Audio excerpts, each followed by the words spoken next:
श्रीहरये नमः श्रीहरये नमः श्रीहरये नमः। गोपिका जीवनस्मरणं गोविन्द गोविन्द। दशकं 66 गोपीजन आह्लादनम्। उपयातानां सुदृशां कुसुमायुध बाणपातविवशानाम् अभिवाञ्छितं विधातुं कृतमतिरपि ता जगाथ वाममिव। गगनगतं मुनिनिवहं श्रावयितुं जगिथ कुलवधूधर्मं धर्म्यं खलु ते वचनं कर्म तु नो निर्मलस्य विश्वास्यम्। आकर्ण्यते प्रतीपां वाणीं एणीदृशः परं दीनाः मामा करुणा सिन्धो परित्यजेति अतिचिरं विलेपुस्ताः।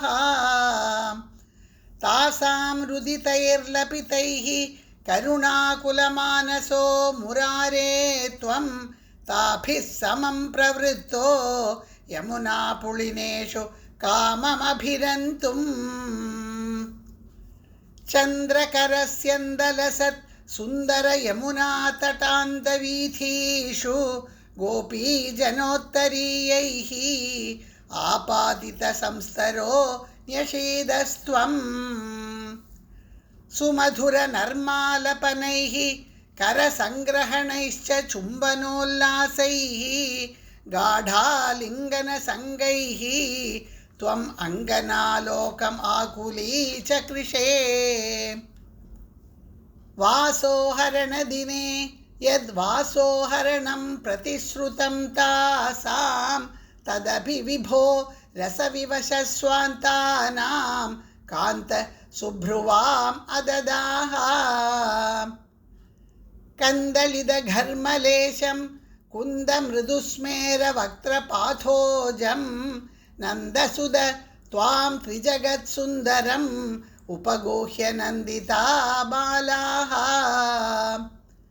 विरहेष्वङ्गारमयः शृङ्गारमयश्च सङ्गमे हि त्वं नितरामङ्गारमयः तत्र पुनः सङ्गमेऽपि चित्रमिदम्। राधातुङ्गपयोधर साधु परीरम्भलोलुपात्मानम् आराधये भवन्तं पवनपुराधीश शमय सकलगदान्। सर्वत्र गोविन्दनाम संकीर्तनं गोविन्द गोविन्द। श्रीहरये नमः श्रीहरये नमः श्रीहरये नमः। गोपिका जीवनस्मरणं गोविन्द गोविन्द।